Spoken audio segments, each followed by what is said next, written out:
stream a few minutes ago. I think that it was not having a good time. So I am back. Here we are. And, I figured it would just be fun to talk about, my time abroad, what I've been up to, maybe some of or a lot of my experiences here, kind of just to reflect on it while I'm still here and for me to have fun maybe down the road whenever I will be looking back at this, for example. And I think that I would have a lot of fun and it would be very interesting for me to be able to, I don't know, have that to look back on.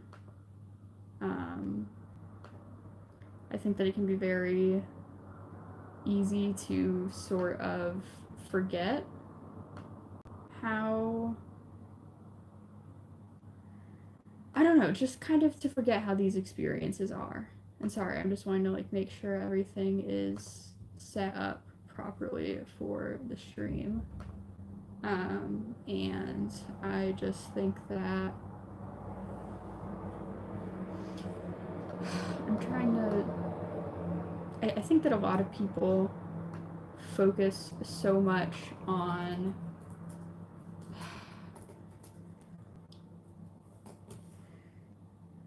while they're abroad that they don't really think to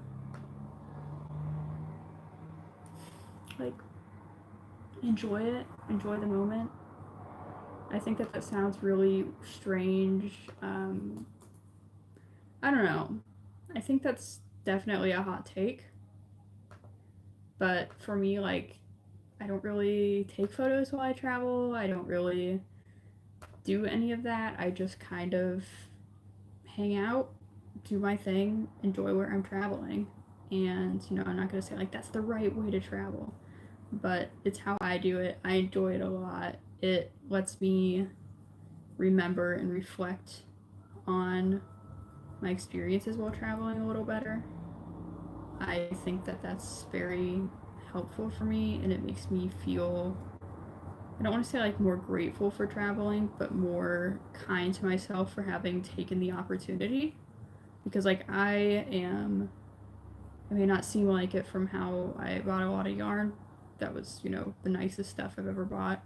It hurt to look at that, cash register, it hurt to look at. But I'm actually, I get very anxious about spending money. And so the idea of paying for an experience like traveling, I know that it's worth it. And I always love it. But for a really long time, I struggled with a lot of guilt over traveling and, believe it or not, spending the money to travel, which is just kind of how travel works. And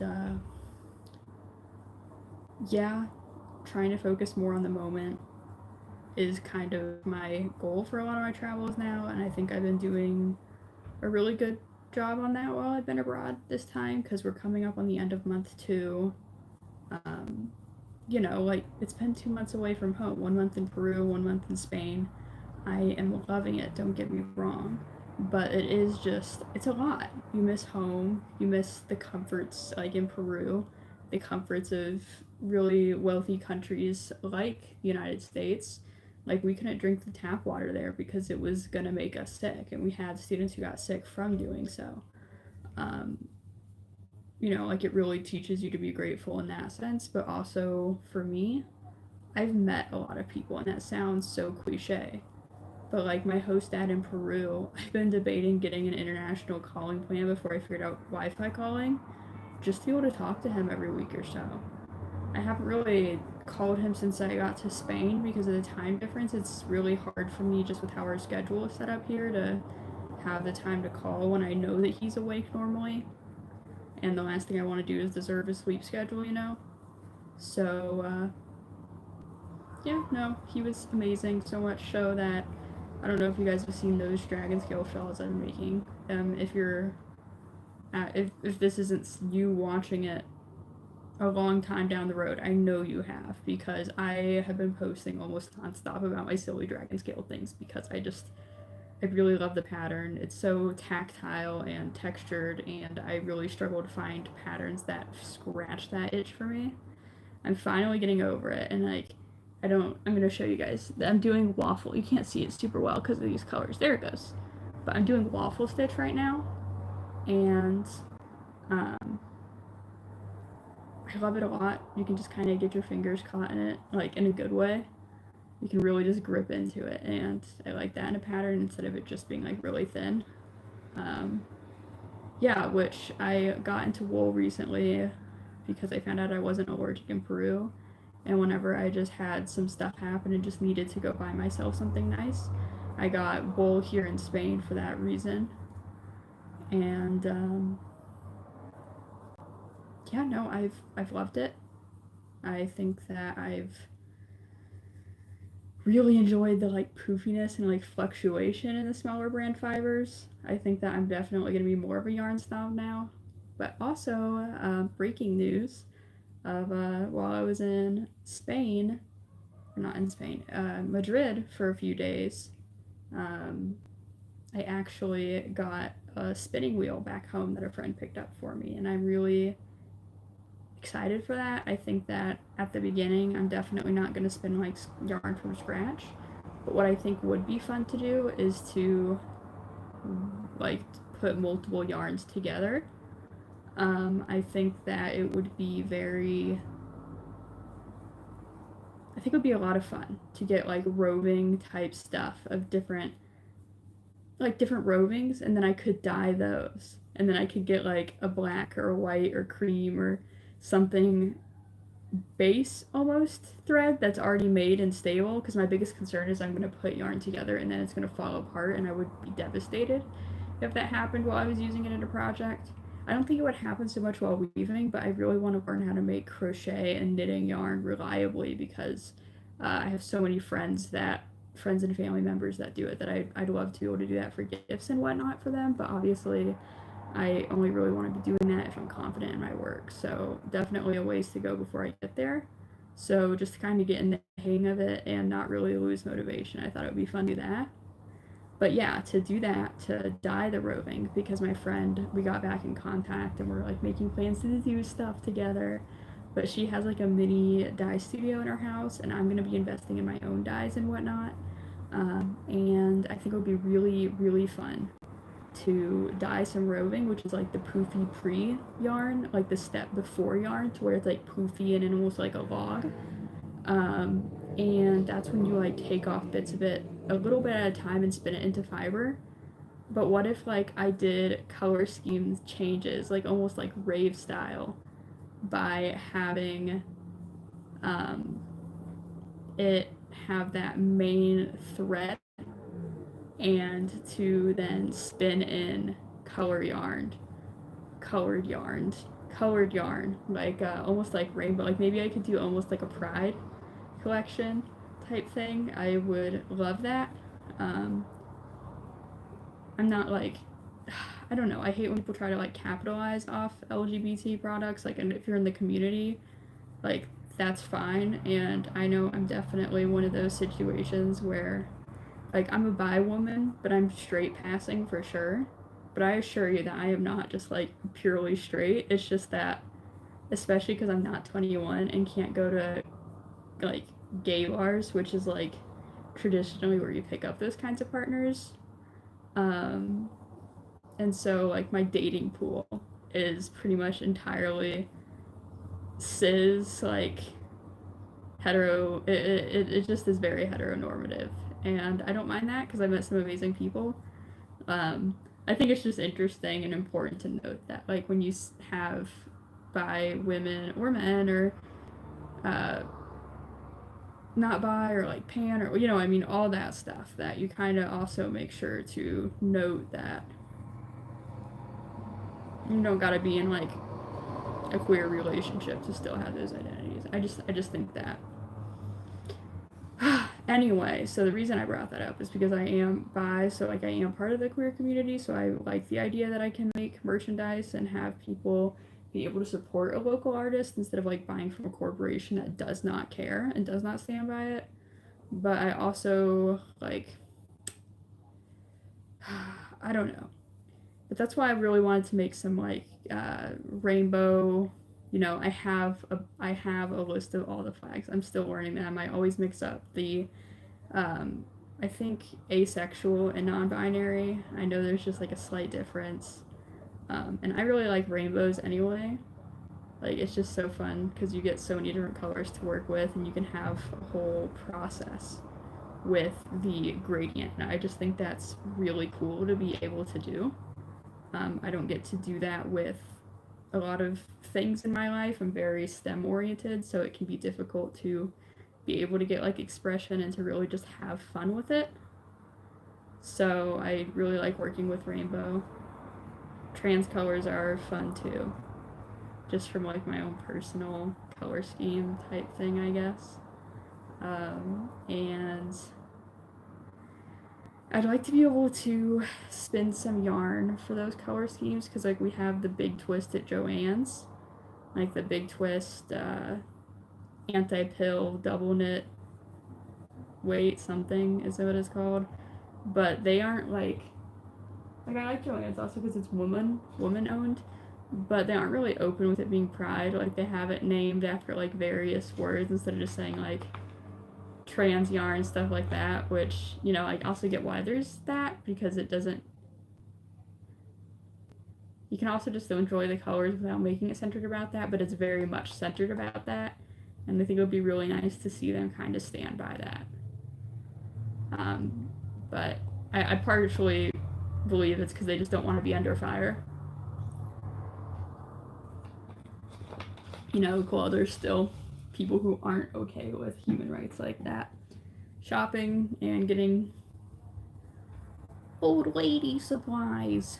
But, you know, that's a little bit of a tangent, but it's just something I think about sometimes while I, you know, I need to stop picking up hobbies because I only got into wax melts like a little bit before I left.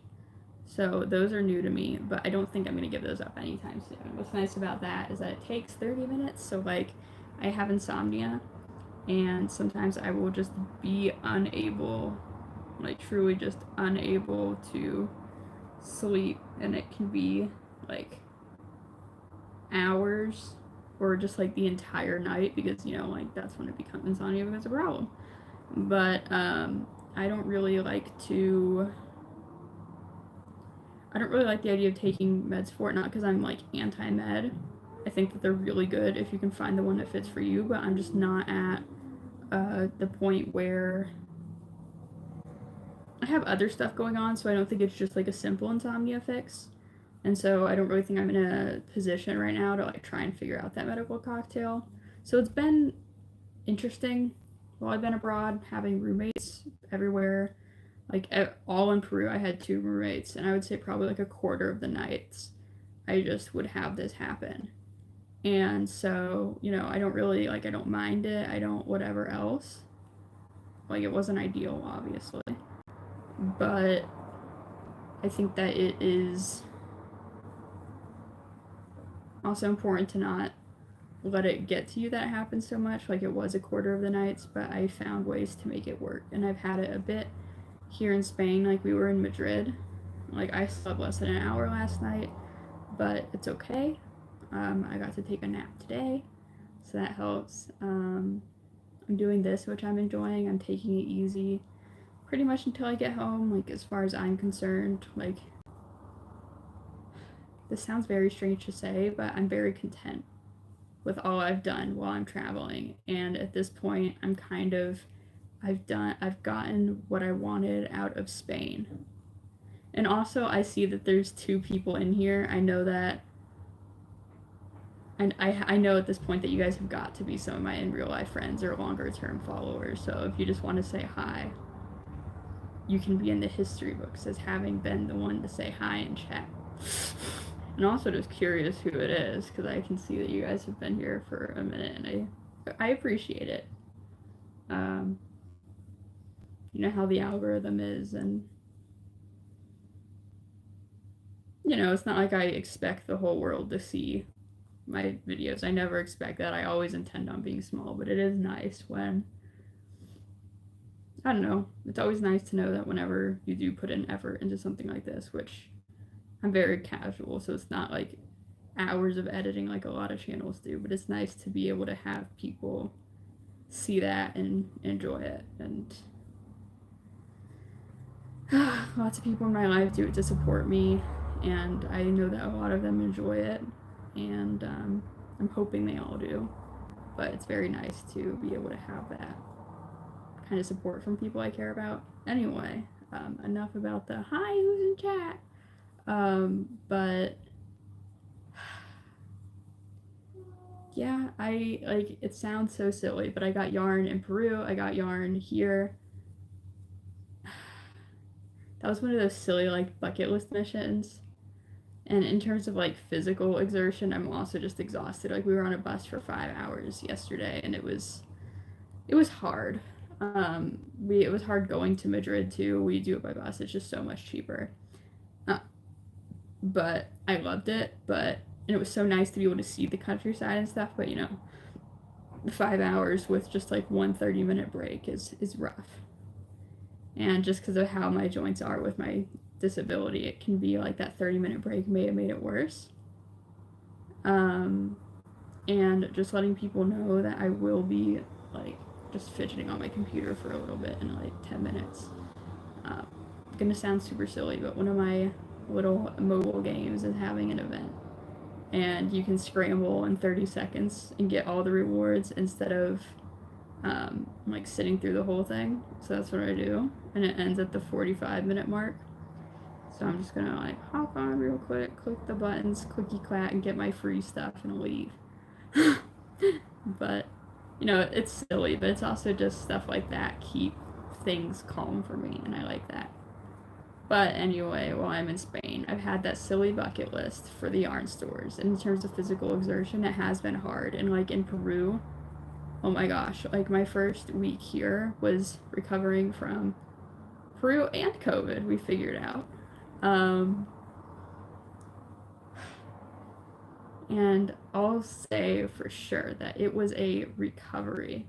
I think I hit like 20,000 steps that day, which is for me obscene. Like 7,000 is my limit before I start to feel like side effects almost of having done so much exercise. And so it was hard. And I don't know how familiar you guys are, but like Cusco is like over 10,000 feet. So like I don't know if you guys have been able to fly before, but for reference, like you know how they're like, oh, we're above 10,000 feet, the Wi-Fi's on, the seatbelt sign's off in case you need to go to the bathroom. Like that's how high we just were. Like we were just that high up. I thought that was really cool. But the downside of that is it's called mountain sickness. And I think it's one of those things that's on text in the textbook. It's really interesting, but it really sucked to be affected by it. I got sick for like 6 hours total on separate days, like the process. Would not recommend that part, but just because the altitude change, like it affects your digestion, it affects blood flow, and I have POTS anyway, so like my blood just doesn't get to my brain super easily. Think like iron deficiency, like the stand up too quick and you just get everything goes dark. Or like some people without iron deficiency have that too. It's just like more common with that, and I would say that's like the caliber I get of it. So the heat has been hard, but you count that in addition to altitude sickness, mountain sickness, which takes out normal people pretty intensely. It was hard, so I had to recuperate from that a lot too. And with that, like, okay, so I'm gonna like explain how lungs work very briefly because I did not know until my phys class, so I don't think a lot of people are gonna know.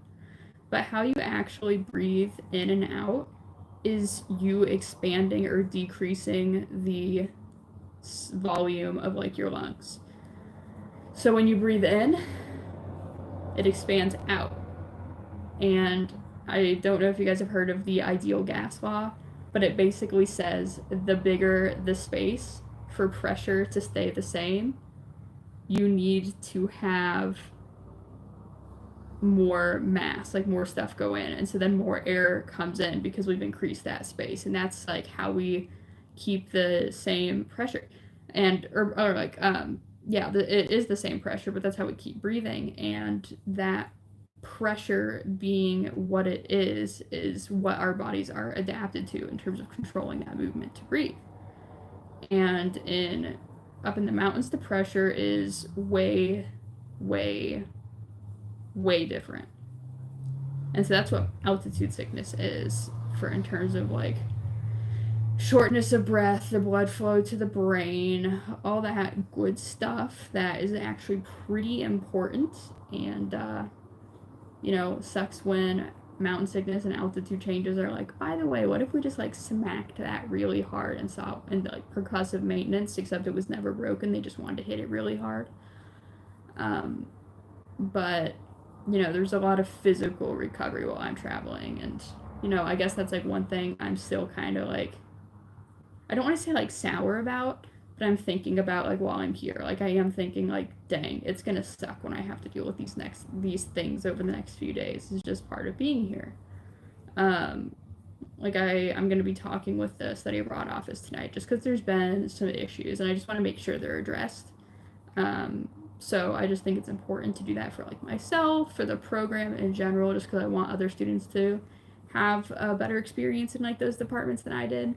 So I'm just trying to bring up my concerns and go from there. Kind of That kind of makes me look like a Karen, but I promise there's good reason for me to want to meet with them. But I absolutely have loved it being abroad, and like even in terms of like how difficult it is, like I didn't realize till late in the trip in Peru. I should have looked sooner, but Uber is like extremely cheap there. Like $3 for a ride if you include a tip. So I should have just Ubered more instead of hurting myself like from overexerting so much. But lesson learned. I'd love to go back to Peru. I talked about getting a phone plan to talk to my host dad from there, like an international phone plan. But yeah, he said he would be happy to host again, and he'd love for me to visit and bring my friends, my family, whoever. And so me and my parents are actually talking about being able to go. Because like a one-way ticket, it was one way, but that they actually sometimes charge more for one-way tickets than a full round trip, just because they can price gouge like that. But it was like less than $600.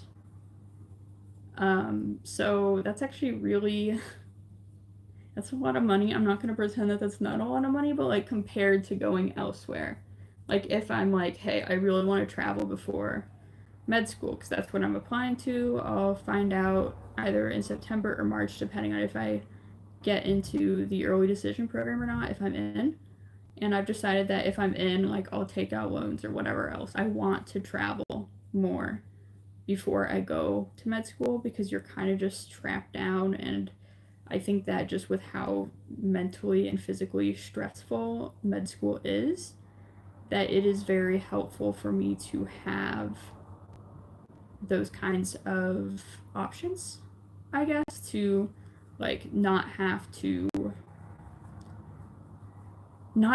risk my work to be able to go do things I enjoy, like traveling. Because if I kind of got more done off my bucket list, and like with Peru, I've already been to Machu Picchu. It was incredible. Would I like to go again? At some point, yeah.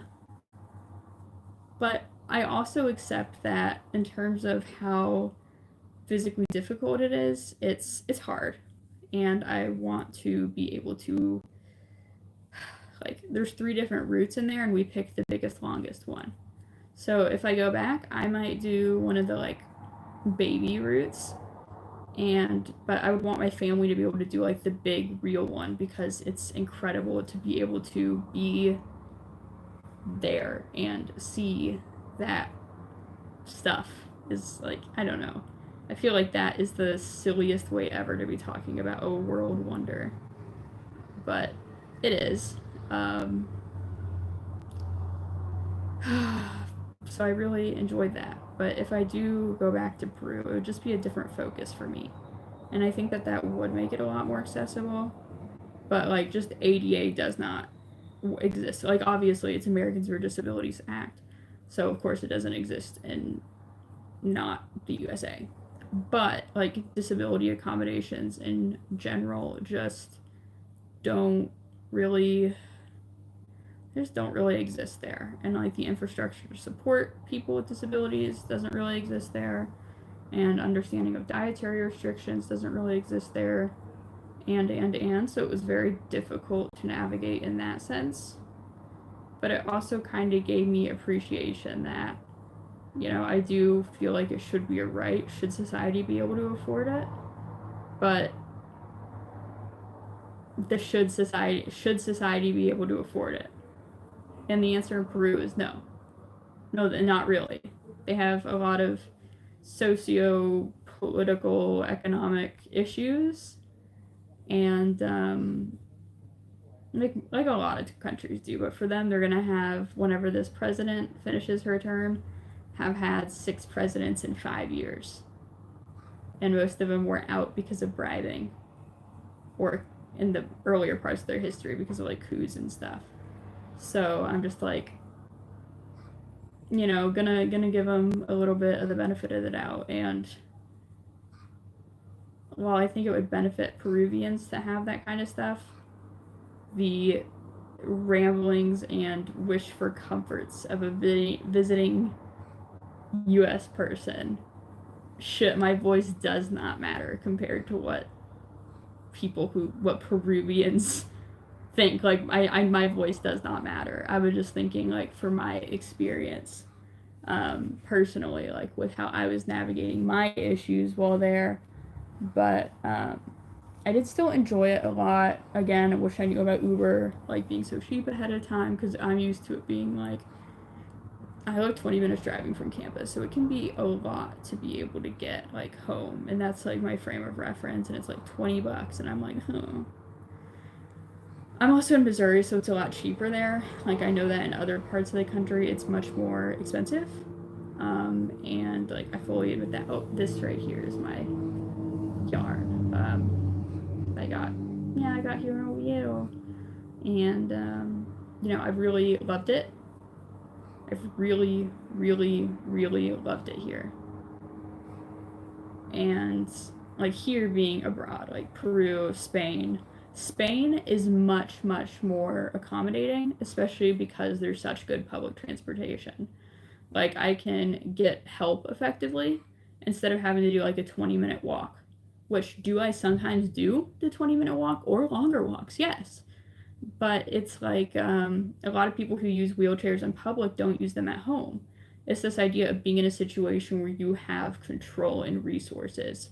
It's like, a lot of the time, if you don't have those, it's like, once you commit to doing it, you have to go the whole way. So if you're halfway to walking to a place, like, you're 25% done total, but you either do the full 100 or you turn back and get 50 done, so you're still dealing with consequences, but that you're not getting to do what you wanted to do.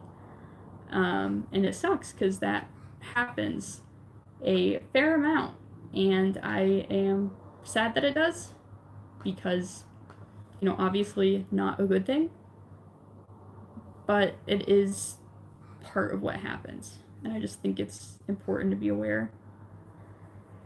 But yeah, it's been weird with pharmacies here though, because it is harder to get like meds and stuff, especially like when I had COVID.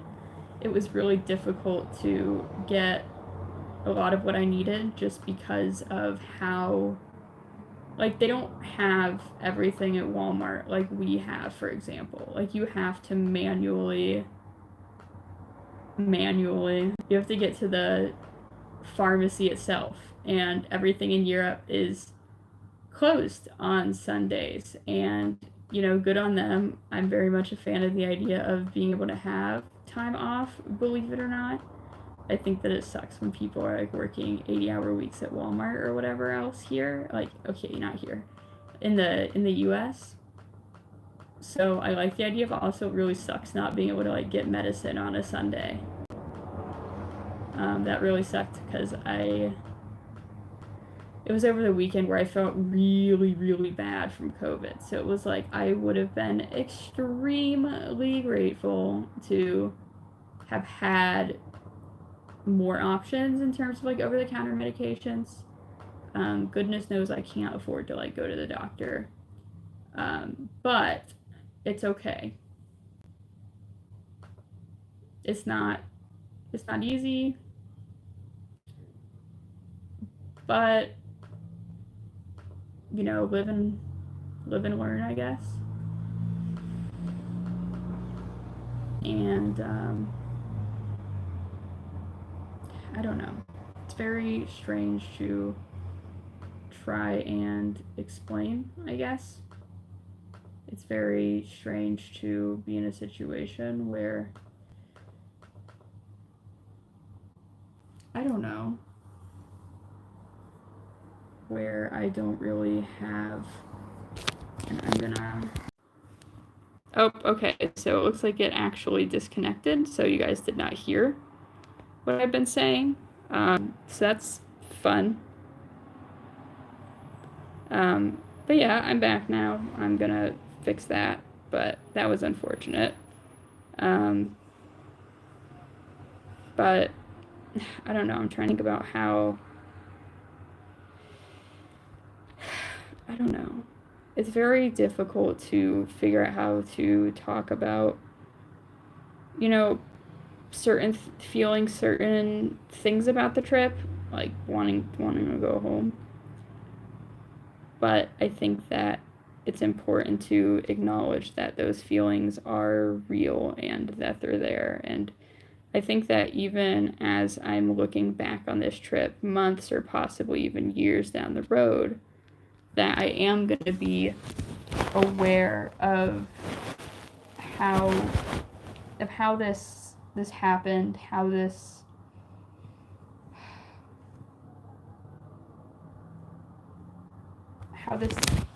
is how it is, and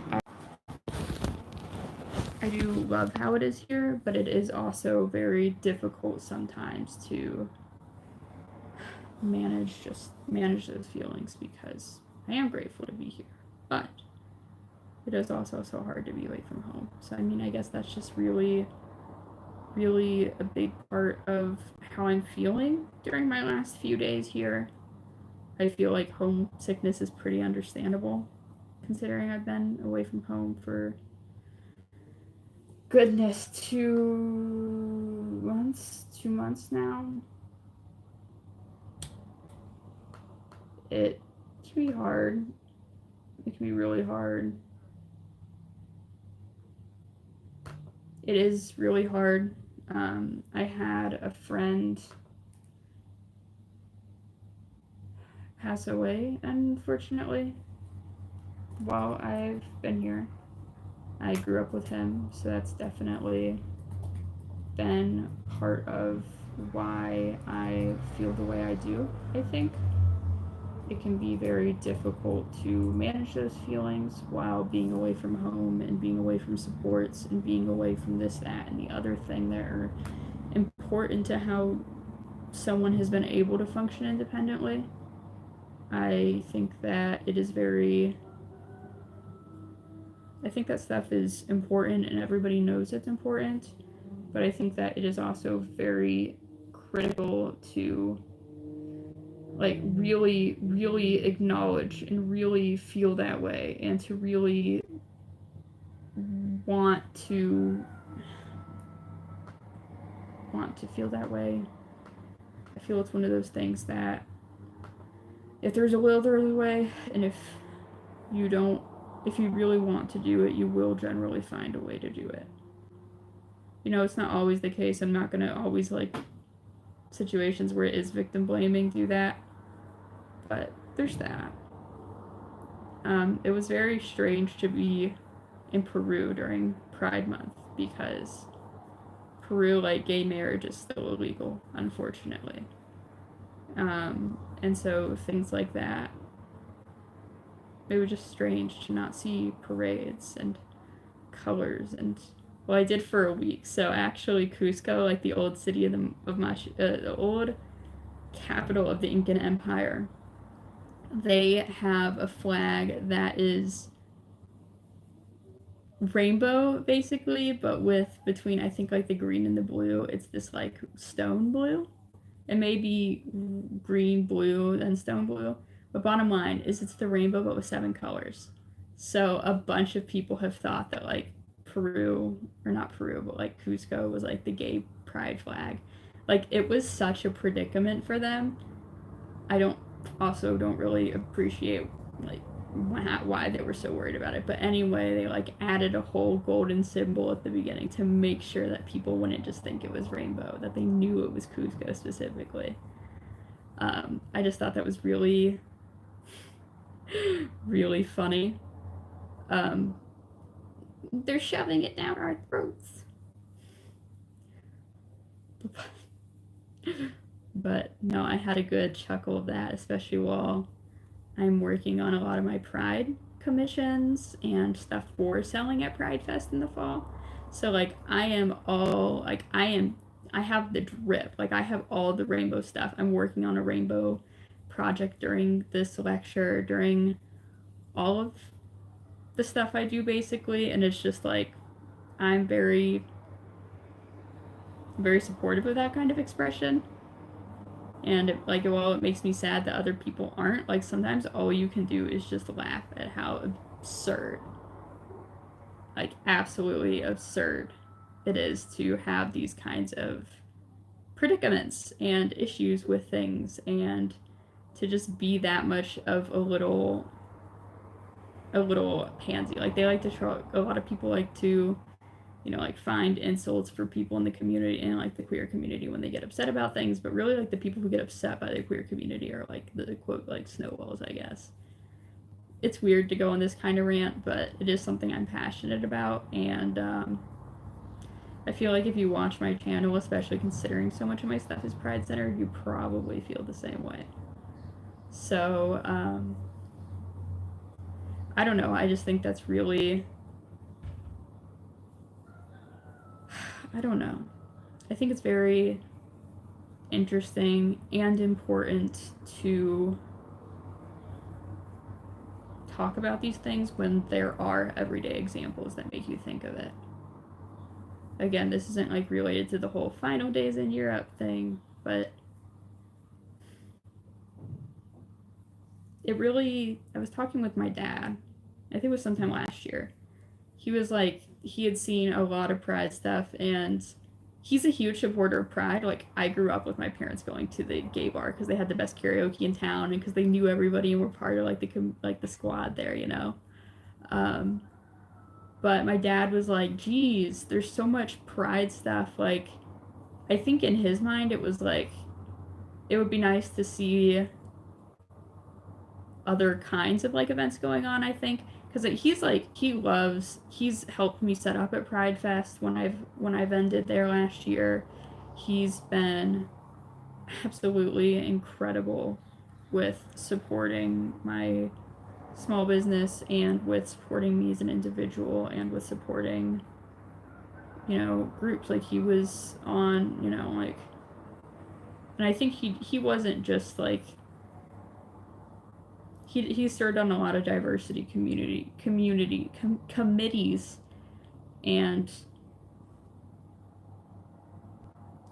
he's done the right thing with them. I think he hasn't done that I'm a privileged person and they put me on this council because it exists, and you know, like he wasn't just a placeholder. I don't know, I just think my dad's really cool because whenever they changed the categorization of boomers, like the years, and made it a little bit younger, he got switched to it, so I'll hit him with the okay boomer just to mess with them. I just think that's really funny. I love my dad so much, though. Don't even kid yourself. I love this man. But no, I just think about that a lot, because anyway, I love my dad. But he was like that, and then he just kind of was like, yeah, and then I thought about it, and like, we definitely do still need Pride with everything going on. And, one thing I think about, especially having been faced with mortality a bit recently, I think that it is very important to,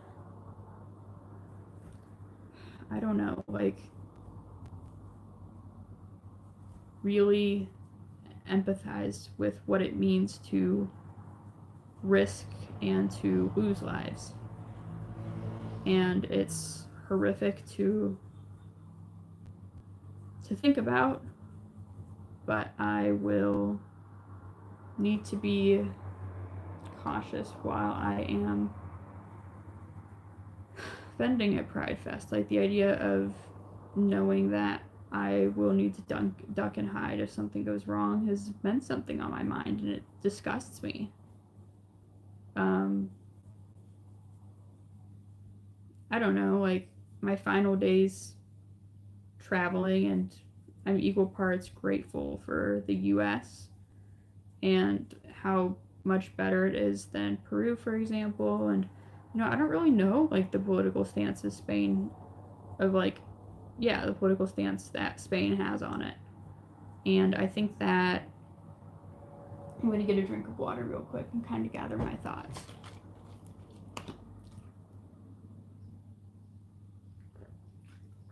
I think that it is very easy to think that not having anti-LGBTQ plus stuff is being, like, supportive and an ally. But I think that just not even the talking about it is still not being supportive. Like, I feel like that part's obvious. But I feel like whenever you don't take a stance to protect groups that are at risk like that, sure, the police aren't, like,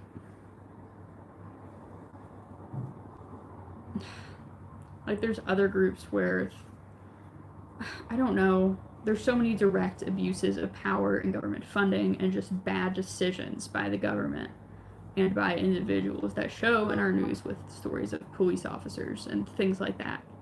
And I think that while there is accountability because it's direct with that, I think that when people, like, I think it's from Dante, but the hottest places in hell are reserved for those who, in times of great moral crisis,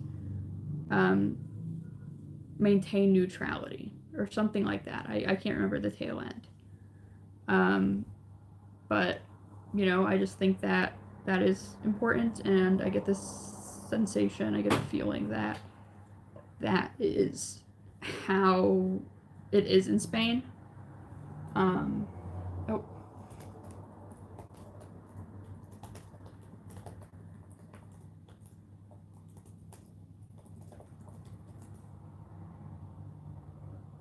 And, I've just been thinking about that.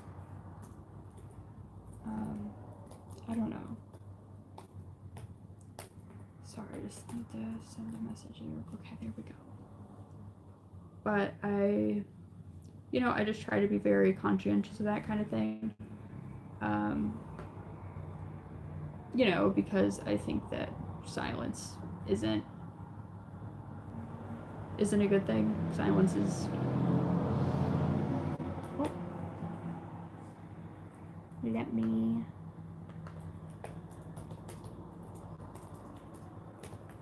There we go. But, yeah, I don't know. Oh, okay. Computer's wanted to update something. Okay, good thing I'm streaming off my phone. It will be fun to kind of get a better streaming setup once I'm at home, though, because it's kind of... I don't want to say my stuff hasn't been good quality, but it's been, like, raw footage. Like, there's not really been editing. I've just been really overwhelmed with stuff while I'm here because it's just a lot of, like, physical, mental energy to be traveling so much. But, like, I do love it, don't get me wrong. But it is very difficult sometimes to be able to manage, like, things like this, which are for fun.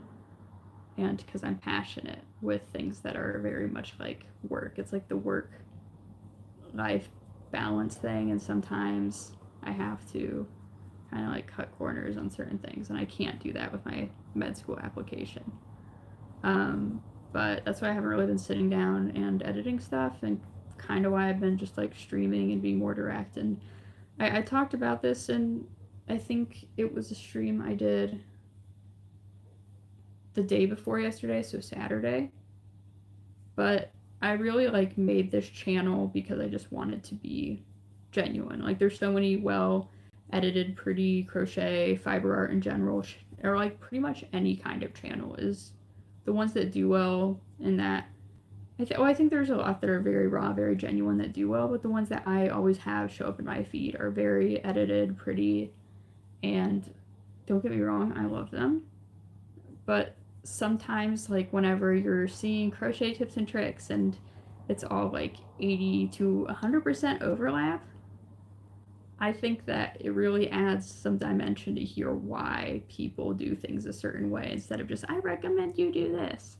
And like for things like color changes, so it doesn't look so like out of place a little bit, that's like one thing. But for example, like favorite crochet hooks. Where I get my supplies. Like my favorite crochet hooks is I deleted oh my gosh, I've destroyed so many of the little metal hooks.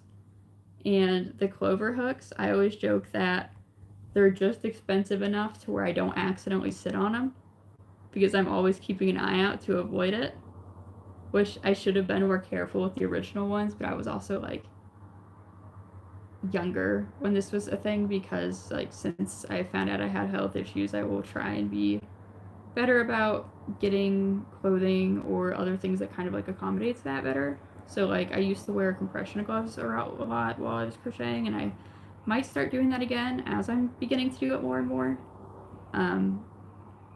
Yeah, and like that also ties into another thing of like when you're crocheting or crafting, always do like your little evil villain finger stretches to make sure or to like help reduce the risk of getting repeat use injuries or like even just cramps. Like nobody likes that. But with like the coupons, like that's how I got the Clover stuff. I got like the full set with the 60% off coupon from Joann's, which does show up every so often. And like another story, and I think I told this one on Saturday, but I'll tell it again because I love it. But I have this friend who lives on my street. Like we met because he commissioned something on Nextdoor, like just one of my crochet things. But he does a lot of tailoring, like cosplay stuff, or that's what he does full time now. He graduated high school, so that's what he does as his job. He does that like freelancing. But so he needed some stuffing for a project. And what I had done in my infinite wisdom was I had bought an entire like box of two 10-pound bags, so 20 pounds of polyfill from Joann's because it was normally $100 and I got it for $40. Did I plan on using this polyfill like anytime soon? No, but it was a good deal, so I was legally obligated to like try and make it happen. So I did. I made it happen because I am an individual of sheer will and of silliness. So I did. So I got my 20 pounds, and he needed stuffing, so I'm doing it.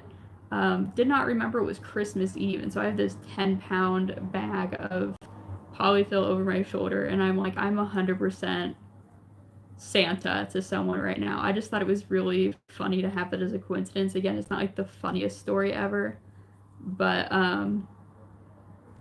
being able to show up at his house, make a Christmas joke because I have it over my shoulder and he picked up on it. Like, he was just having a really hard time. He had suffered some personal losses in various ways. And so that's why it slipped his mind to get more polyfill, and I was just happy to help, and it was nice to just have something truly just silly like that. And I think that it's not necessarily like a directly relatable story, but I think it's one that people can get of looking for funny things during times that suck to try and like bring comfort to someone, I guess, make them smile, laugh when things normally don't go that well. Hi, Gary. Yeah, this is one of my friends. So, oh yeah, no, that's my other. Yeah, hi Sam. Um, but it is very. I don't know. I'm kind of just ranting, but because like part of why I'm doing this is for me to look back at it later. Well, like I want to do one every few months after, or every month, or like then a few months, then maybe a year after I get back. I just think it's really cool to have that, and I figure why not post it, because maybe it would make someone happy to listen to it, or help them be like, hey, you know what, maybe I should bite the bullet and travel. And just why not? I'm recording it anyway. I don't know, and maybe people who join would have some interesting like stuff to think about with it. And I forget what I was talking about before that. I have the train of thought stability of like something that has zero stability whatsoever.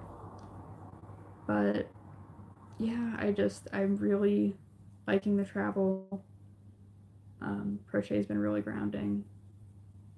What was I going to talk? Oh yeah, so being genuine and the storytelling part of streaming and things like that.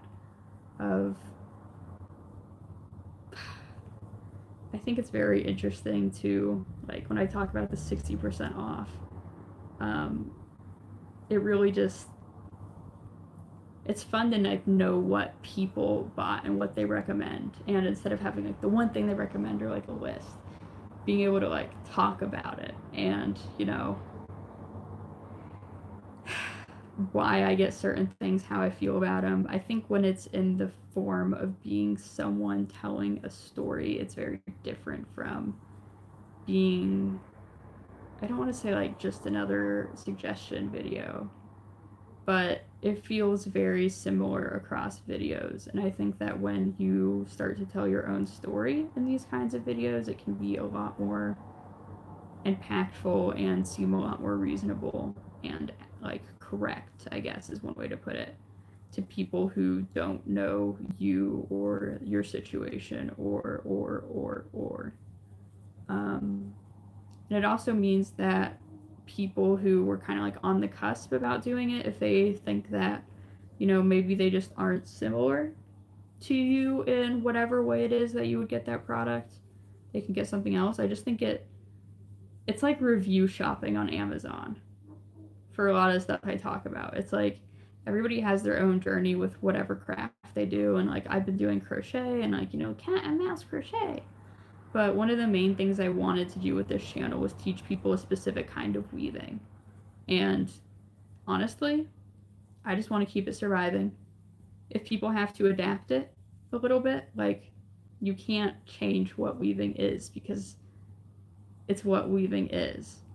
But if you want to change how you do parts that can be changed, knock yourself out. Like it's why I love this kind of loom, is that it's so accommodating in so many ways, like physically, mentally, because I can get a project done in like less than 3 to 4 hours, and that's very nice because I love the gradual, like long-term nature of these projects and of crafting and doing this kind of art, but it can be really stressful and sad to not see a finished project.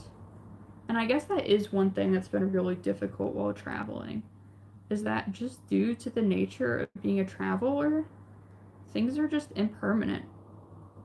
There is no stability, there is no concrete thing that all my work is going towards. There is nothing like that. I am simply here meant to live in the moment and to appreciate something that is different from what I'm used to. And while that's incredible, it's also incredibly draining. Add in speaking a separate language to all these people who live here. Again, like amazing Spanish practice, amazing everything in that regard. But it is also just hard. It is also just hard to keep that up, keep that going. And I really like that. I really like that weaving when I get home is going to be something that I can just kind of do and adapt it how I need to. Like, I can adapt crochet. But one way weaving isn't adaptable is that you can't make it portable. And so for me, I'll do my crochet like everywhere I go. Like, I'll do it here, I bring it to school. I do it on the bus to and from school while I'm here in Oviedo. And I'm in the city of Oviedo in Spain. It's like in the northern mountains. But it's hard to not have, like, especially with the insomnia I was talking about, it's really hard when I have episodes of that kind of thing and then there's nothing I can do and it's just sitting there and staring at the ceiling and the boredom. And in class I struggle to pay attention if I don't have crafts, and so there's the boredom. And I've been running out of yarn, and so buying more yarn here can be expensive, and more than that, it can be hard in terms of like suitcase space, because I saved space in my suitcase for yarn and whatnot, and a lot of what I had brought was snacks. So there's that going for me as a helpful overroni little thing for helping me get this all back without having to pay for shipping extra suitcases. But it is also very, like, I'm going to be fighting to get all this stuff in there. It's going to be the battle for the eon. No exaggeration, 100% zero, right? But buying more yarn whenever I run out isn't really an option while I'm here. Not necessarily. Like, I thought there'd be more like big box yarn stores, or that like I could get Hobby to deliver here, but they don't deliver to Spain. And wool is pricey, but that's what they have here. Not really cotton as much, and I've been really enjoying working with natural fibers, and so I'm not really interested in acrylic, and that's me being a bit of a yarn snob, but I just also get really scratchy from acrylic. Getting a little bit of that for wool, but not nearly to the same extent as I get from acrylic. But yeah, I guess I'm just thinking that it's hard having a limitation in so many things and having it be in something where I have like zero limitations at home is kind of difficult to handle. Like, I'm coping with it, and it's such a first world problem. But this is such a sense of stability and security for me. Like, this is a big, big, big, big part of how I'm able to regulate so many things in my life. And so to be limited in space, which I get really like almost like claustrophobia, like when there's too much going on in a space, it's very hard. And I feel like everybody feels that way, but I feel like, I'm not going to say for me the anxiety is like somehow so much worse or something like that, but it does really impact me being able to get what I need to get done. So I'm not going to be like, wow, the anxiety, there's nothing, like, I'm not saying that I'm the only one who feels this way or anything else. And honestly, I think that it being relatable to people, again, is like, it's not just you who feels this way, because I guarantee that a lot of the people who will watch this, if they do eventually, will feel that way. But that, and then financially, which obviously everyone is familiar. I've had the privilege of not being that contained at home, because it was a clear boundary I put down of my small business money is my small business money. And so if I get commissions and I get money from commissions, that goes into paying for more materials or for things for my weaving / crochet setup, or like I got a camera for this that I'll have when I get back home. But to be able to have those kinds of things is it's a way of almost like having my own little, it's a way of establishing a work-life balance in a way I didn't really think I would ever be able to do. And it may be the closest I'm going to be able to get. And I'm okay with that. I'm genuinely okay with that. But it is still difficult when you think that, like, it can just be difficult when people don't feel that way. It's very isolating. There's been a lot of that too, like while I'm in Spain. Like there's a 7 to 9 hour time difference with most of my friends, and that's very hard to deal with and to cope with and to manage. And so I am looking forward to being home and having like the physical comforts, but also being able to see my friends, be able to see my cat. I miss my cat so much. Being able to go get random lunch with my dad, and I really miss him too. And my mom, and I miss them a lot, and it will be nice to go home and to see that and to touch and just be around those people in my life again. I feel like I handle homesickness pretty well, but I have been gone for 2 months, and it's hitting me. I miss home. I miss my time zone. I miss my favorite restaurants.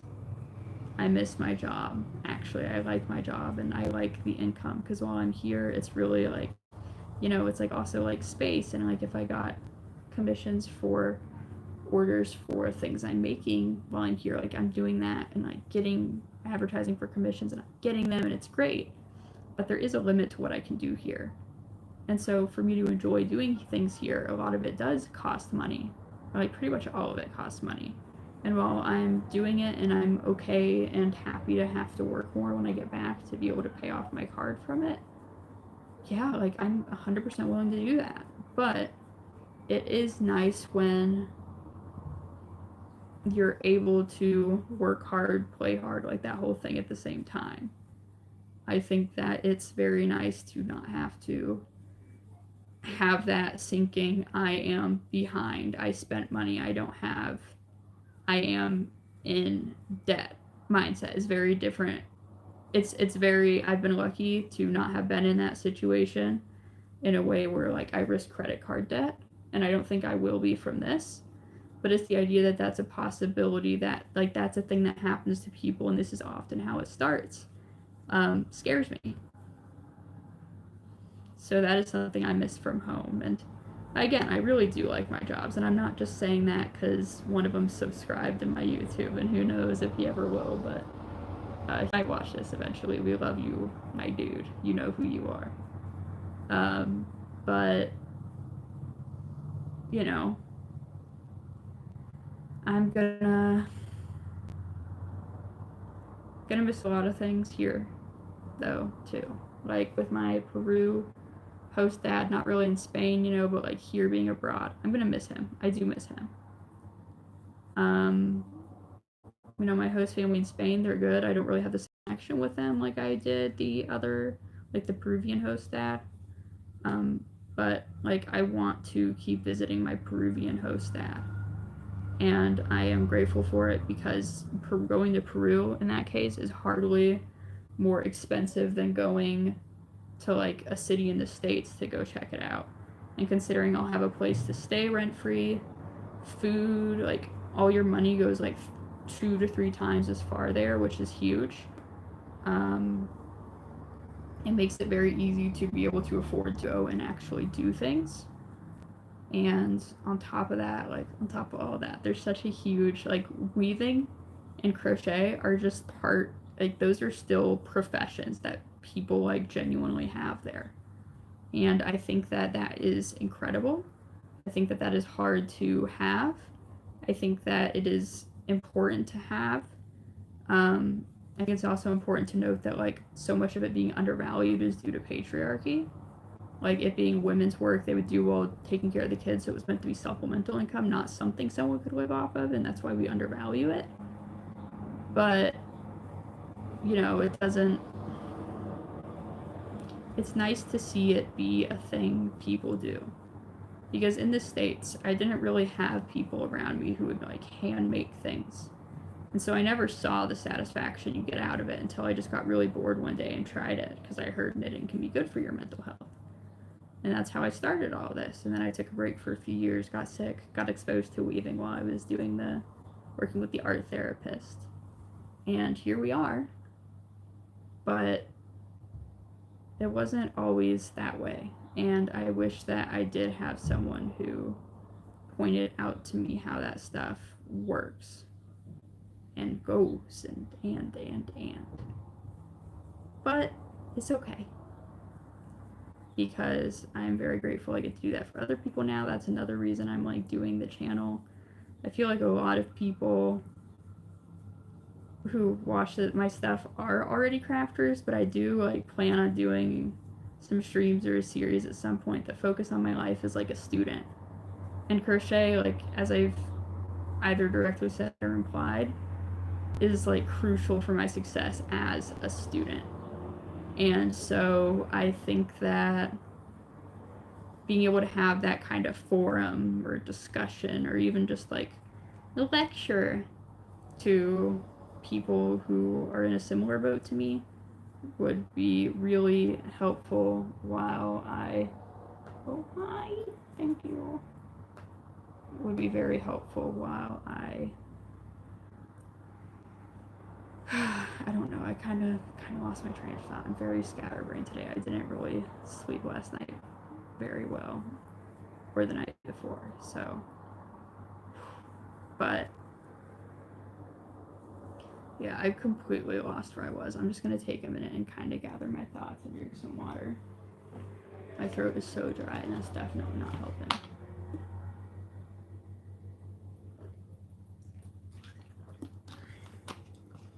Oh yeah, crochet is like a healing thing for students and youth. I think that especially with like COVID, people are still struggling to be socialized again. And crochet is great for meeting people, for talking to strangers, for making friends like that. You can make someone's day, you can make gifts that have a profound experience on people. I have caused very stoic adults to break down into tears many, many times. I have done all sorts of stuff like that. And other people are always taken off guard and they're like, oh man, I wish I could do a hobby. And I'm like, you can, and they never believe me or take me up on it. But if I can get even one person to do that and have anywhere near the like kind of life change I've had, I want to be able to do that. Because, you know, believe it or not, as I've been saying, it's been really helpful for me in my personal growth, really, as silly as that may sound, because I'm only 20 and I think that everyone keeps growing throughout all their lives, but especially in my age, while I'm going to be like in the next handful of years or next year, or depending on if I get into like that whole shebang, it changes if I like go directly into the workforce, stay in school. But being completely on your own, like I still get help from my parents. I'm quite lucky. Like they technically own my grandma's house, so I live with her and that's my rent. Is like she has some health issues, so I just make sure she's okay, help get groceries, cook, make sure she has everything she needs. If she needs her oxygen at night and she forgets it somewhere, I go grab it, her inhaler. She's really not feeling it, I'll make up food and bring it to her. All that kind of stuff. And I love doing it, but it is work. But it is support I get from my parents, because otherwise I would just be having to pay for my own place and come and help her on top of that.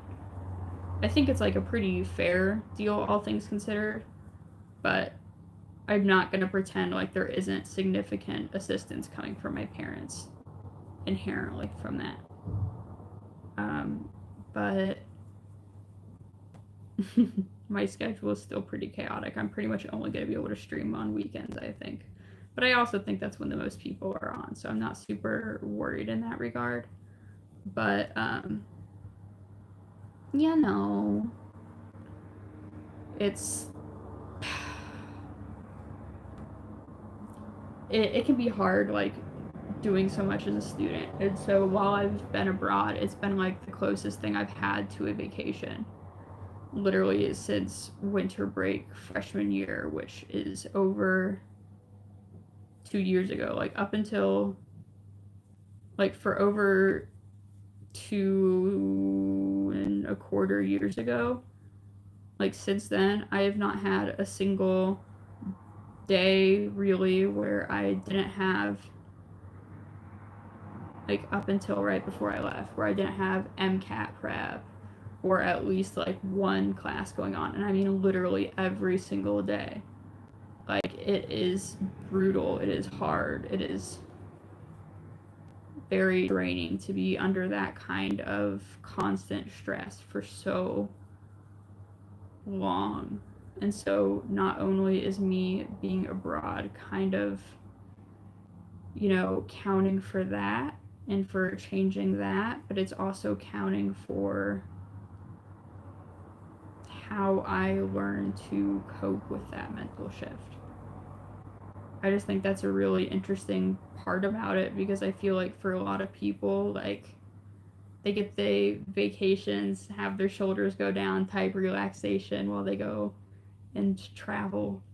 And I'm having that, but I think it's also a much deeper, more intrinsic kind of stress relief change. And I'm nervous and a little scared of what that's going to look like for me. But I'm on that ride. We're going to go see how it goes. I am going to do the best I can. And I think for personal growth type things, that's usually enough, because otherwise it's not meant to be your growth. But I am nervous. That is one thing that will be very interesting to return to in a few months, as I maybe do some like longer term reflection style streams. I think that it can be very important to, like I was talking about, like living in the moment, and videos of me talking about how I feel about things is much more like genuine, raw, visceral. It's like a raw connection compared to taking photos of a place, which this sounds really bad, but that you could probably find an equivalent to on like Google Images, you know? I think that you can't replicate stories the same way that you can pictures or like physical media like that. And I just think that's something that's really cool about having that kind of forum for communication with people. I just really love that that's something that I'm able to do. I think that it can be really difficult to do that sort of thing. That sounds so cliche, so whatever.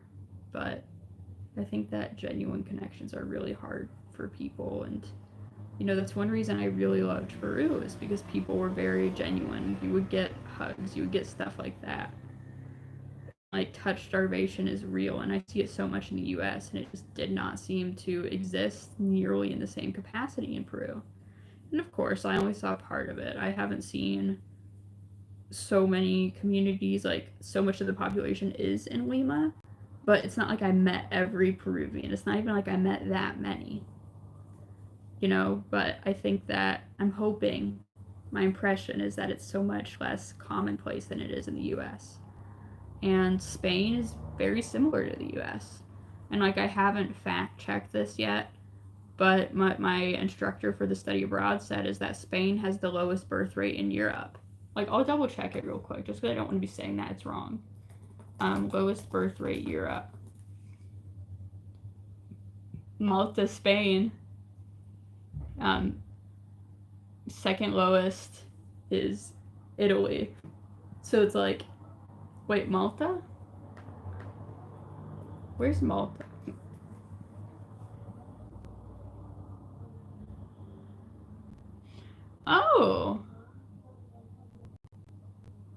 it's like this little South European island nation. So it's only like marginally behind. It's almost like marginally worse than Europe, or not Europe, than Spain. So I would say they're pretty similar. But that's like a fun little trivia fact thing, I guess. But I just think that says a lot about the kinds of connections people are forming. It also means there's a lot of dogs here, and I live for it. Like, I have a little mental tally every day of how many dogs I pet. Because if I see a dog that looks friendly, and it's not like a service dog, like they're just walking around on campus or something, I'll ask the pet parent if I can, like, pet their dog, and it's kind of awkward because I don't really know the word for it, so I'm just like, Puedo? And they're like, yeah! I've never had someone say no while I've been here. And it is like, it's not USA specific. It's not even anything like that. But it brings me a kind of comfort, and it feels like home, and also like dog fur. But home is the vibe for it. But I can definitely feel the dog fur and like the oil. Like, I'm not a huge dog person. I love dogs. I just physically, like, because of all my health issues, I can't take care of one independently. So I've just not had a dog, and so it's very different, and sometimes, like, the gross dog things take me off guard, just like people who don't have cats get taken off guard by the gross cat things. It's like, so it's just that kind of situation. But trust me, I still know that cats are gross too, so it's not like I'm trying to just pin it all on dogs here. But it's very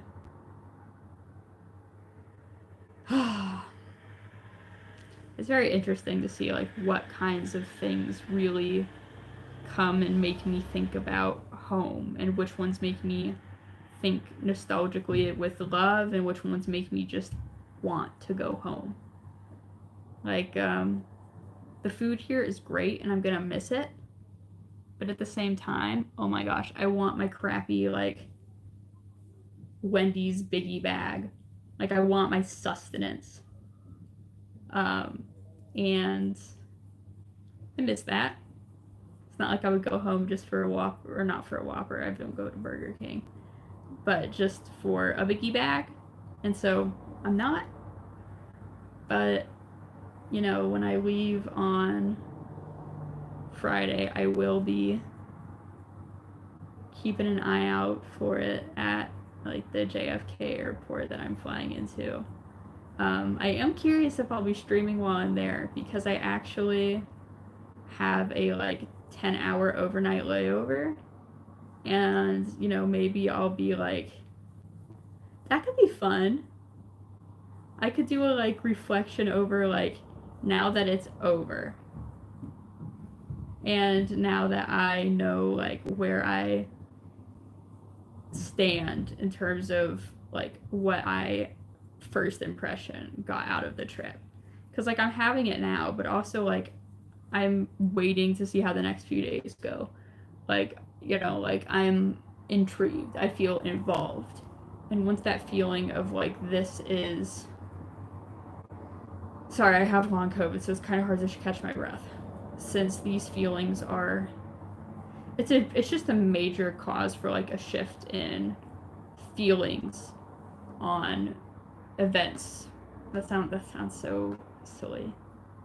It definitely changes how you feel about things. Happen and can make you really feel one way or another about new things that happen, or things that are older, or things that are any mix of it. Like, just as our experiences and what we have experienced change over time, I think how we look back at them is also really important. So, I mean, I guess, like, that's my really big deal right now, is with all my travel, I'm very interested to see how my thoughts about what I've seen and what I've experienced change. I've seen some pretty gorgeous things here. Like in Peru, the cathedrals, the architecture is insane, and in Peru, it was beautiful. Um, and the amount of just like nature and history included within the city, just as the city, especially in Cusco, just because it has such a strong historical thing going on, believe it or not. That,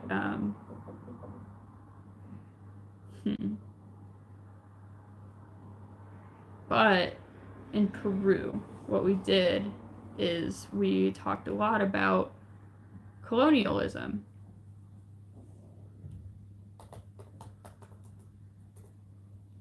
And colonialism is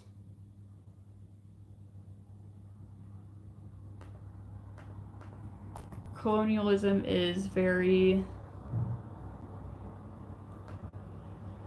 Sorry, I'm getting some messages from a friend real quick. I'm thinking that I'm going to miss having that kind of historical context because we don't have it in the US. But it's also very important to note that what happened during these times was not good, and that I think the Spanish probably, people want to be like, oh, human sacrifice, like that, when it's something that most cultures have done or comparatively done worse. It's very much like do you really think that justifies what the Spanish did? And I don't think it does. And so when I come to Europe and I see so much of Spain and, the beauty of it, I appreciate it, but at the same time, I think a lot of it isn't Spain's. I think a lot of it is stuff they just stole. I think a lot of their heroes, just like ones in the US, did atrocious things, and like I'm trying to be aware of names like that in the US. I'm also, and again, I'm hoping it's obvious that I don't condone any of the really messed up stuff that the US has done. But the genuine, like, very morbid, very dark, but I have always found death to be merciful compared to so many things that can happen to our physical forms. And so when you count the raw, like, torture and pain and suffering that Spanish colonialism just caused on people for reasons that are, I don't think there is any reason to justify that, but what the Spaniards had certainly didn't do so. And so I, as a result, look at so much of what what Europe, like the Spanish, have here, art, relics, especially religious ones. And I can't help but kind of like step back and think about like what these ideas and things mean for the world beyond my experience as a tourist, or against the Spanish thing of it's a pretty part of our history. Like, what does this mean for what humanity is and what we have done? And I'm very curious how the quickness at which this crosses my mind when I see relics and things like that. I am very curious how I would feel differently if I hadn't gone to Peru before I came here. But if I hadn't gone to Peru, had no intention of going, hadn't learned about the history the same way like others did, because I knew a lot of the history coming in and about colonialism because I've befriended so many. Like during COVID, I became really close with this group of Peruvians on World of Warcraft. And so that's how I got really into like taking Spanish seriously. And that's how I learned it a lot too, is because I would talk with them, we would play games. And it was great. And I learned about what corruption looks like in Peru, what stuff like that looks like in Peru, what civil rights, violations happen, what kind of stuff like that happens. And, that is a Peru doing it to Peru thing. But I also heard about what the economy looks like and why so much of it is directly because of colonialism and like how it still affects them today. And I think that it's very sad that people with either no guilty conscience or with zero knowledge of what context they're celebrating, like what they're celebrating fits into context wise, and what needs to be acknowledged about what happened. And I'm not saying like you as an individual need to apologize because of what happened a long time ago, but I think it's important, like, for example, like with IQ tests or like aptitude tests for college, think like ACT, SAT if they're in the USA. Pretty much any like standardized exam like that, right? They say it's supposed to mark how intelligent you are. But the factor that it correlates with more than anything else is socioeconomic status. So how much money your family makes. Because that's what schools you go to. That's if you're worried about getting food versus getting good grades and studying for this stuff. That's whether you plan on going to college or not. Because most of the time this stuff only matters for college, like for the individual, for why they care. So, no. People from less privileged communities, whether it be ethnic, racial, economic, like even just in terms of what part of the city they live in, which is like a huge blend of all of those reasons, they're going to appear different. And I think it's important that we're looking at that in the modern context of the last generation or two and how it is systemic and generational, and that we also make sure to take the time to feel that same way about issues in other countries if we have the opportunity to educate ourselves on it, which I think a lot of people do. That being said, I am guilty of, I don't really know what's going on in most of the world. Peru is an exception. And I'm not going to pretend that I'm going to sit there and like suddenly change and educate myself on what's going on everywhere in the world. But I can try. I can vote logically after doing my own research. I can, and it's not like one vote's going to change much, but I also think it's too cynical to think that nothing we ever do matters. Because I talked about it, but crochet gifts, I've made the most stoked people I know break down crying. That is magical in so many ways, and it's different than what people usually think of when they think of, like having a huge impact on someone's life. But that's one way to make a difference, is to just have something so special for an individual. And I think that just like we can have amazing, wonderful things like that for people, we can have so many negative ones. And I think that historical or like modern reasons, if we see a problem and think we know why it's happening, I don't think you should just jump to conclusions and try and convince people or to vote or do whatever else if you don't have a bigger picture of what is going on. I just think it's important that we have that sort of thing. Goodness, no, I'm recording this July 22nd of 2024. So this is the day after Biden jumped out of the presidential election, and very obviously a very polarizing topic for Americans with the whole debate in general. But I think that what we can all agree on is that we're all screwed 2024. and beyond. Um, we'll see how things unfold, but I'm definitely seeing the tension, and I'm definitely seeing like the part of people I don't like where they jump to conclusions and they don't really think about like context and why things are bad instead of just. I feel like the torture the Spanish did is pretty obviously bad, but I also feel like people just don't know it existed.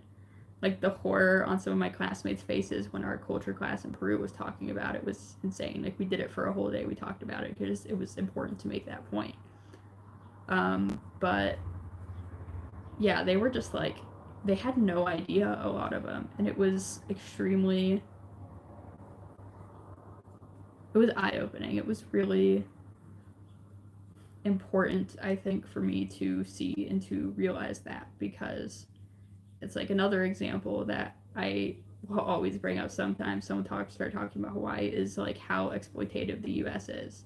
Like when we were trying to make Hawaii a state, the two arguments were for like keeping it as a territory versus making it a state, or like maybe just making it a territory. I don't remember which. I'm very sleepy, but both reasons were extremely problematic. It was either they are too incompetent to take care of themselves, and we have a obligation, like a moral obligation to help them, or that that they were just too like barbaric to be able to be part of the US. And like what the actual crap. And then B, that origin definitely shows in like the Hawaii minimum wage being the federal minimum wage, even though the cost of living is 4 times higher. The kind of like absolute exploitation of indigenous Hawaiians and like Pacific Islanders that move there, and like, okay, like Hawaiians are Pacific Islanders, but you get what I mean, of like that happens a lot to a lot of Pacific Island nations, and Hawaii is no exception, even though it's like it's part of the US, but culturally it has it's so separate. It's not part of the war against the British, against the redcoats. It's very, very, very different from the mainland USA. And so, yeah, I guess that I've really been made aware of like how much I care about these things while I travel and while I see the world, and while I try and gain perspective if I'm going to have the privilege to travel like this. And I'm not going to say I paid for it all on my own from working hard. Like I did work really hard, and I did pay for so much of it. But also, my parents did help me. And,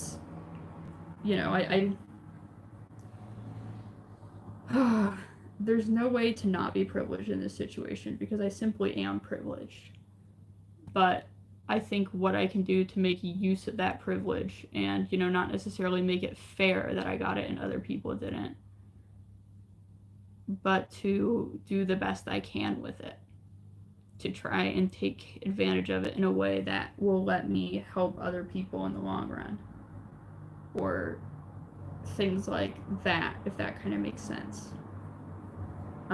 I think that just taking it and enjoying it and not trying to learn or to grow, like that's how you get like the people who move out of their parents' basement. Like, okay, so I laugh because I literally live in my parents' basement, at grandma's house, but they own the house, so I live downstairs, and it's like my own separate apartment, and I absolutely love it. But I am a basement dweller, which remember to take vitamin D supplements if you're in that kind of situation. I learned that the hard way, which is funny because I study and help teach nutrition.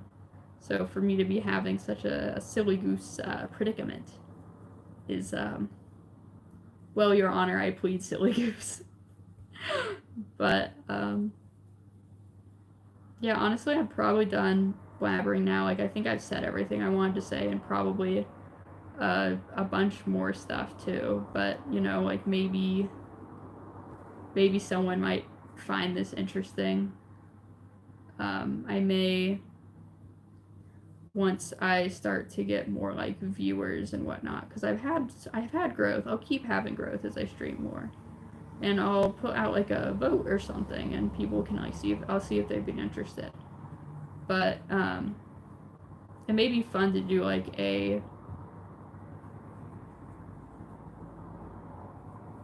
maybe like,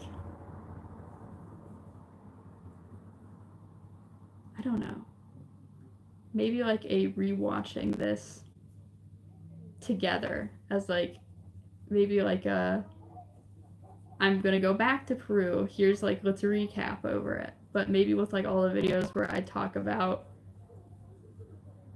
my experiences traveling while doing crochet and other crafts and stuff like that. Well, mainly just crochet, but also like my super artistic doodles. But I think it'll be interesting to kind of like reflect on it and see, you know, what I suspect I'll do the same and feel the same, and what I suspect is going to be different when I go back. Because I'm enjoying Spain. I'm not sure I'll come back here, but Peru, I'm going back. I loved it. Definitely adrenaline, because fun fact, the cars do not stop for pedestrians there. But either way, I think it's very important to be aware that that kind of thing is something that happens and is real and is valid. I think that it's very easy to feel like you're doing something wrong, or that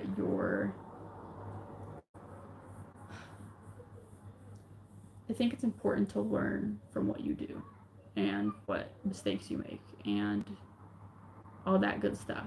But I also think it's important to be kind to yourself.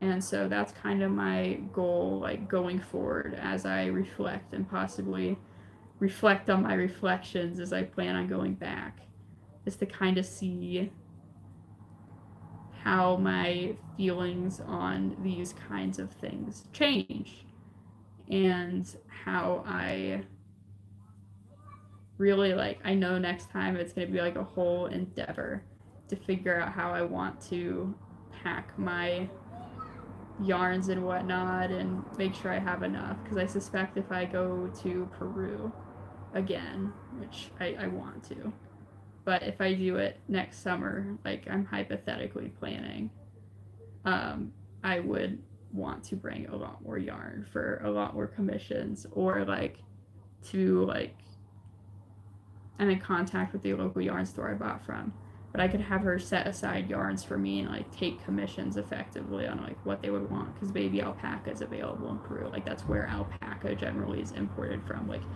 literally, I've never seen alpaca not from Peru in fiber art or yarn. And I think that that's really cool. I think that's really cool that I have access to it, that I can support a local business. But, you know, like shipping at home is ludicrously expensive. It will have to go in shipped bags and stuff like that. And it's an adventure and yada, yada, yada, yada. But, you know, it's like I have learned a lot about how to do that process, for example. Yeah. So, I mean, I guess, yeah, that's me talking about what I wanted to talk about today. For if someone finds it interesting, for how I am with it. But yeah, I mean, honestly, I guess that's it. But, you know, like if you guys have any questions, even before I'm like a what I learned style video, like you guys are welcome to like comment and ask. Like I'll give advice, or if you guys want the location of stuff like that, like the yarn stores or weaving studios or things like that. So, you know, I'm happy to answer those kinds of questions, because I would have loved to have that kind of information going in. So yeah, I'll leave off here, but, you know, thank you for watching, especially if you made it this far.